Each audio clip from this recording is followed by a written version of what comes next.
So from a gladiatorial bad influence, our star guests Rhino and Vogue will be trying out some of the hottest arcade conversions, including Virtual Cop, complete with a new gun attachment. We've got a great build yourself a world kit. For the PC, I think I'd be better off in there. Firing at Rhino was not a wise move, Andy. Our main review is Earthworm Jim 2 on the SNES. And Violet Berlin gets her hands on a £7 million flight simulator. Careful, Violet!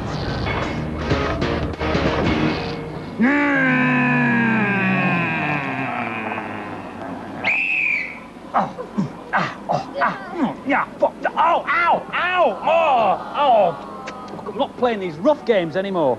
Good games for the Saturn have been a bit thin on the ground, but with Christmas just around the corner, there are 3 coin-op conversions coming out, and this is the first of them, Virtua Cop. The arcade version was a smash hit with its fantastic graphics and slick gameplay.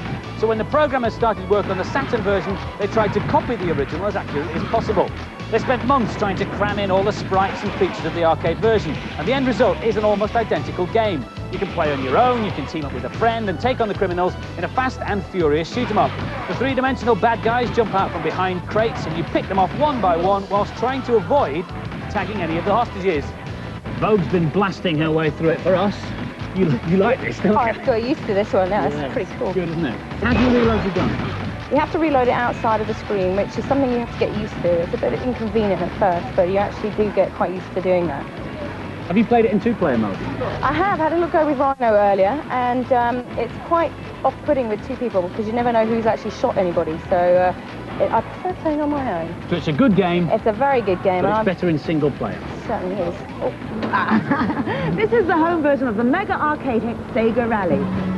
Racers take to muddy forest roads and cross-country courses with a choice of 2 different cars. They both handle well, but players must master both vehicles to take the championship. What sets it apart from any other racing game is the speed at which the backgrounds move and the detail of the courses. So how are you doing, Rhino? Well, I'm just getting into it now. Sega Rally is brilliant, out of this world. The realism of it is just brilliant. But of course, the steering wheel is harder to control than the joypad. Now tell me about these 2 different cars you've got. Well, you've got the Celica and you've got the Delta. The Celica is a bit faster than the Delta, but the Delta sticks to the road a bit easier. Right, you've got 2 different tracks as well, different textures on the Yeah, you've got mud or tarmac. So you've got to watch out for the power slide. It's tricky. So you find it easy to get a grip on them, this game? Oh, I'm getting there. Need a bit more practice though. The last game in this collection is this one, Virtua Fighter 2. The new beat-em-up is a massive advance over the first Virtua Fighter with new characters and new special moves. But the biggest improvement is in the graphics. The characters and backgrounds are now incredibly detailed. Some of the fighters even have moving fingers. The animation's very smooth. It's as fast as a gladiator up a pole. And now, for the first time in gladiator history, a mixed match. Vogue versus Rhino on Virtua Fighter 2. Vogue's playing Jeffrey. Oh no, Vogue's playing Jackie and Rhino's playing Jeffrey. Are you a beat-em-up fan, Vogue? Well, I'm trying my best. I mean, this is the only chance I get to get my own back on someone that's Rhino's size. You're quite good at this, Rhino. Do you play him a lot? Oh yeah, I like Jeffrey. Jeffrey's powerful. Straight away. And great replays. It's all over. In the first mixed gladiator match in history, I declare that Rhino is the winner. Woo! One of the funniest game releases of last year was Earthworm Jim. Each level was full of zany antics and quirky challenges. And this week, the cybernetic-suited worm returns to the Mega Drive and SNES in Earthworm Jim 2. It's full of the same kind of humour with killer cats, terrifying termites and flying octopuses. There's 10 challenging worlds, and littering the landscape is a multitude of new high-tech weapons. Oh, and watch out for the falling grannies, Pete's puppies and pink pigs. But a different joke's enough to make this game another worthy winner for the worm. Here's the hell with the SNES version. I couldn't see how they could improve on Earthworm Jim, but somehow they have. This is even better than the first game. Like the original, this game looks really good, but there's lots of fresh ideas, like here, for example, on Nuller Ends and Soil level, where they actually allow you to dig your way through the soil and create your own pathway using a dentist's drill. Jim's got some new moves in this game as well, like a snot swing and a parachute. There's the added pressure of running the whole level against the clock. You've only got 90 seconds to complete it. And here there's some really weird enemies like termites and maggots. Here you have to shoot the soil above it to cover up the hole so they can't come out and attack you with killer babies. Here Jim's disguised as a blind salamander for the obligatory swimming level. But it's got a twist in that there's a game show you have to compete in when you get to the end.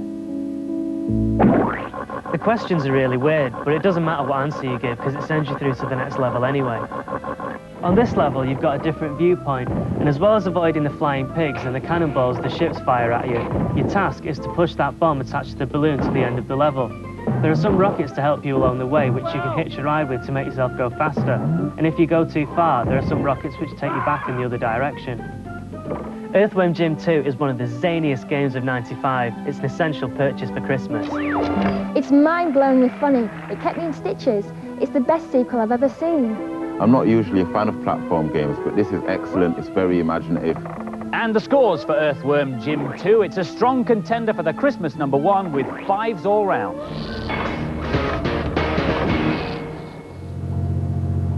Like the outfit? Pretty cool, huh? I've been lent it by Leading Air crewman Rob McKee, who's also asked me to take part in a naval training exercise. Thanks, Rob. That's okay. Ah, no! Falmouth Coast Guard, Rescue 193. Description, apparently she's got a wetsuit on and she fell off a surfboard. Roger. I'm going to be rescued by 771 Squadron, a Royal Navy search and rescue helicopter based at Culdrose in Cornwall.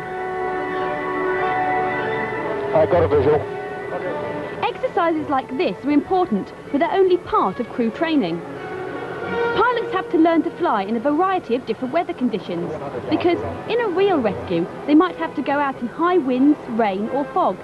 But unfortunately, you can't control the weather to fit in with your training exercise. Easy, easy, steady. The Navy also needs to push crews to the limit to see if they make a mistake.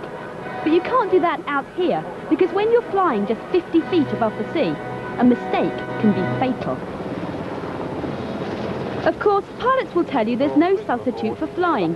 To train properly, you have to experience every movement of the machine, every twist and turn in the landscape. So, if you want to train safely on the ground, you have to make pilots believe they're in the air. You need a multi-million-pound Comtrick, a Sea King helicopter flight simulator. So, Steve, how realistic is it? It's very realistic. As you can see, it's a real cockpit, real controls, real instruments. It's a real Sea King cockpit you're sitting in now, and it feels very much like the real aircraft when we go flying. OK, let's take her up. OK, fine. The trick works because all your senses are deceived. They even play engine noise over the loudspeakers. All the cockpit controls respond identically to those in a Sea King, and all the instruments give accurate readings. The legs make the cockpit move as the helicopter turns and banks. But what really makes you feel you're in flight is the view from the window. The graphic landscapes are real places. This is the coast of Cornwall, and I was picked up by the real helicopter in the training exercise right out there. The landscape also looks as though it disappears into the distance, and like any good Comtrick, it's all done with mirrors. The image is back projected onto this screen, which is above the cockpit. In front of us is a curved mirror, and we're looking at a reflection of the screen above our heads. So, our eyes are actually focusing into the distance. A simple but very effective illusion. Now, if you were to do some more spectacular manoeuvres, the computer wouldn't be able to keep up, would it? It would be all jerky, all the graphics. Watch this, it can. Wow! The legs are hydraulic rams. When the pilot starts a manoeuvre, they jump sharply, but then automatically creep back to a central position. Inside, you don't notice the readjustment, and as soon as the legs are back in the centre position, they're ready to move off on the next stomach-churning turn. I feel sick. Of course, the simulator's much too valuable to let anyone have a go, but I told them I'd put in a few hours on Wing Commander 3. Now it's my turn. Here's my mission. This has got to be the most expensive video game I've ever played. Now that's the oil platform I'm supposed to land on. That's it, just the left-hand side, see the two masts, you want to go to the left-hand mast. We're going a little bit fast, so just pull back with your right hand, very gently. Yeah, okay. A little bit left. Up, Up. raise your hand, just a little bit. That's enough, that's enough. Okay, left hand.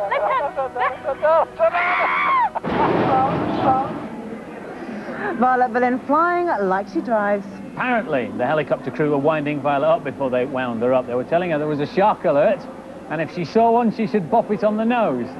She's so gullible. But now it's time for this week's news and previews.